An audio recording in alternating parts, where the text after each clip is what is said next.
So figure it out now. We all got it. We all knew it. We all knew that the eye was not the Byakugan.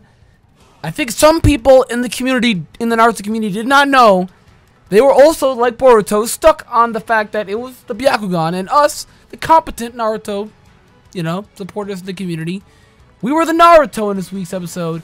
And we sat there and told him countless times, buddy, it is not the Byakugan. There's a lot. I can't say how many times some people actually thought it was the Byakugan. There are some people out there that legitimately thought that it was the Byakugan, and it's not. We don't know what it is, though. But we do know for the fact that it's not the Byakugan. So it knocks it off the list. Tensigon, still on, sure. Mutated Byakugan, sure. You watched Naruto the movie The Last? Sure. Like, at this point, a lot of things can go. But one thing that 100% cannot go is the Byakugan. Hello, I'm Double N, bringing you guys this week's Naruto episode, or Boruto episode. If you're enjoying, all means, up that like, you know, let me know in the thoughts down below, in the comment section. And of course, subscribe for more content, guys. We're getting really close to 8K, so by all means, definitely hit that sub button for me, guys. It would mean a lot. But getting back on the topic here, shit is going nuts for this week's Boruto. Boruto does actually not fight his grandfather. Hanabi actually takes place for that, and I think she does because he'd throw out his back. He's too old. And he would not hold back on Boruto. He has raised his children with discipline and strength. That is why Neji came out to be the way that he did when he used to spar with Neji. As well as Neji's father used to spar with him. Neji's father gave him morals, but this guy right here, the grandfather, really helped out Neji as well when it comes to fighting. He even fought Neji's father as well. Same with Hinata. And he would not hold back on Hinata, dude. He would not. So to see Neji not hold back on Hinata, very much so valid, you know what I mean? But he would not hold back whatsoever at all. So Hanabi actually took place for him, and Hanabi mopped the floor with Boruto. I will give you, though, that Boruto is a lot more gifted than Naruto is. Naruto kind of had the QB Fox, which kind of was like a last-ditch effort to any time Naruto would fuck up, which the majority of the time Naruto would fuck up and not be a good fighter. The QB Fox would help him out in his time of need. And I think throughout Shippuden, he realized this, and that's when he kind of started to not really rely on the power, and then thus force, boom, huge power jump. You know what I mean? But Boruto doesn't really have that. So he's kind of going off his own skill here, and he's pretty gifted, I'm not gonna lie. He's using Shadow Clone Jutsus to ricochet himself and, you know, further his movement. And I'm just like, wow, this is a pretty interesting technique there, buddy. Like, this is not bad. This is not bad. You know what I mean? This is not bad at all to see Boruto moving like this. But what they did know is that Boruto could not sense her movements. With the Byakugan, you can sense the chakra. Therefore, you can kind of sense her movements as well, where they're going to move and such and forth. And he could not do that. And she really figured this out. With the Sharingan, they can basically immediately counter it. But with the Byakugan, they can kind of know where someone's going to move through the flow of chakra inside of their body. So he couldn't really tell that. You know, he couldn't really counter her moves too well. And it seemed like he knew a little bit of Gentle Fist style as well. Now, the Gentle Fist technique really isn't just for people that have the Byakugan, more along so of the Hyuga clan only. And since he actually is half Uzumaki, half Hyuga right now, he is able to use the Gentle Fist style. And we saw him using the Gentle Fist style within this week against Hanabi with the palms, Gentle Fist, you know what I mean? But it doesn't seem like he really mastered it. It just seems like he kind of has, like he grasped an idea, you know what I mean? So Boruto learning a lot about him this week in his fighting style, but we did know, and we kind of knew ahead of time, but now really getting the full confirmation, it is not the Byakugan. But what we do know as well is that people believe him when he says that he has this type of power, you know, this visual prowess. Now, what does upset me is I was hoping that they would talk about the eye. I was hoping that he would awaken the eye throughout this battle, and then everybody else would see it, and they would discuss and talk about it. Because when you're watching shows like this, you know, as the viewer standpoint, you're very excited to see the reaction of what everybody else doesn't know, but what you know. We, as the viewers, know about Boruto's eye. In the series, outside of Boruto, they don't. And to see the reaction is something that us viewers are earning. We're yearning for that, you know what I mean? And to see that not happen this week is a little upsetting, I'm not gonna lie. because we're all, you know, wanting to see their thoughts of this eye. Maybe they have an idea, maybe they know, because as viewers are scrambled. We don't know. We're going through these crazy theories. There's all these theories over on YouTube. We have no idea at all what the hell this eye is. We do have an idea. We do have an idea. We do have an idea. It does resemble the moon a lot. Now, I'm trying my best not to say any spoilers, but if you watch the movie, I urge all of you go watch the Naruto, the movie The Last. You'll figure out more of the connection between the eye and the moon and Boruto and the moon. You'll figure out more of that. At least somewhat more of an idea. You know what I mean? I tried not to say that in a video, and I think I got a couple comments saying, you know this is from Naruto The Last. And I was like, I do, but I'm not trying to spoil that movie in case people didn't watch it. You know what I mean? I really try to keep it spoiler free. You know what I mean? But figured out more of Boruto's eye. We actually get to see a little bit in action here. He witnessed the what is his name? Is Karasama?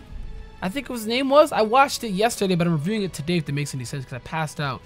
But it was like Karasama, something like that. The man he looks up to in the movies actually gained weight.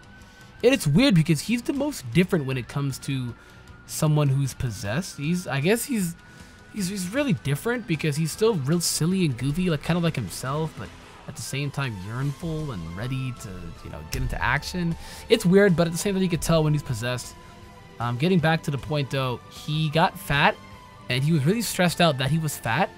And I guess is also one of the things as well, one of the requirements for the shadow to take over you, have some type of downfall, I guess, have some type of, you know, anxiety, maybe some type of huge sadness to have inside of you, in your heart, I guess, that can let this thing get inside of you and take complete control over you, which it did.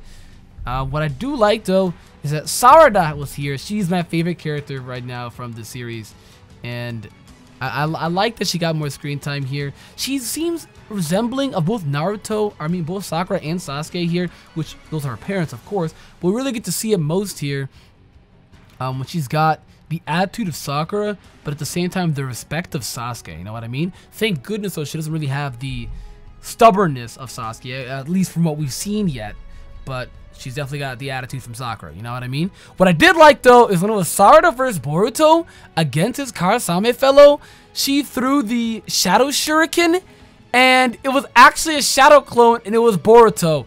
Sasuke and Naruto did this exact same thing against Zabuza, dude. I was like, this is lit. This, only people that watch Naruto will actually get this reference. There's so many people that are actually watching this series that have not watched Naruto getting right into it. I'm like, yo, you have to watch Naruto, original Naruto. I know you watch Shippuden, yeah, you can get into this, but there's gonna be a lot of silhouettes like this, you know? Oh my god, it made my heart so happy to see this, dude. It really did. Because it's the exact same technique that Naruto and Sasuke did. And now their children, Boruto and Sarada, are doing the exact same technique against a threatening foe, working together.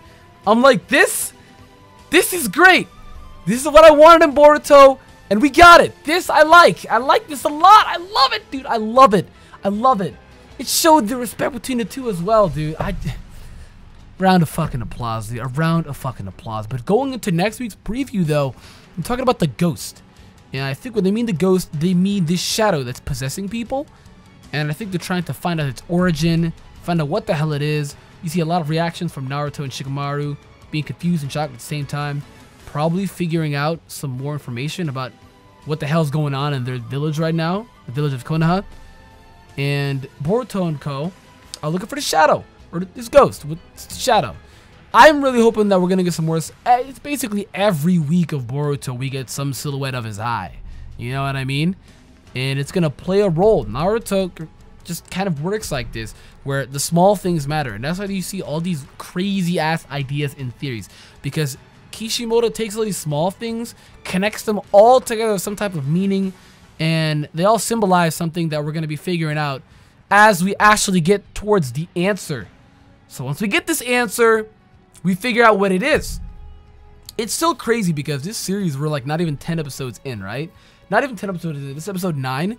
And this series is going to be going on for a long time. We're finally getting into some plot now. The whole slice of life thing actually did play a role. And it is worth watching in the beginning of Boruto. Because, yes, a lot of people call it filler because not much is happening. I disagree. There's a lot of action happening. And a lot of story development. Not necessarily plot, but a lot of story development. So worth the watch because it gives you a better idea of this eye, where it started off to where it is now, and as well as just the build-up, you know what I mean? Kishimoto is really good when it comes to this whole build-up thing, and once it actually ties in all together, we're gonna really figure out what it is. But it's crazy to think about that we're only less than 10 episodes in this series, and Kawaki, who is the biggest threat since Pain towards the village of destruction of Konoha, is going to be happening. And that is like when Boruto was like 16, and Boruto I think is like 10 years old right now, if I'm not mistaken. So that's like what, 6 or 7 years into the future. So massive time skip. Not even a massive time skip. I think a time skip will happen similar to Shippuden, where Naruto ended, and once Naruto ended, went with Jiraiya. Time skip came back. That was like 2-3 years later, and Naruto's 15. So time skip will happen. I really do feel like a time skip will happen. Guys, we know what time skip's gonna happen. We saw in episode 1. You know what I mean. But guys, thank you for watching. If you enjoyed, slap that like for me, subscribe. I'm AkumaNexus. Thank you for watching. I'll see you guys next time.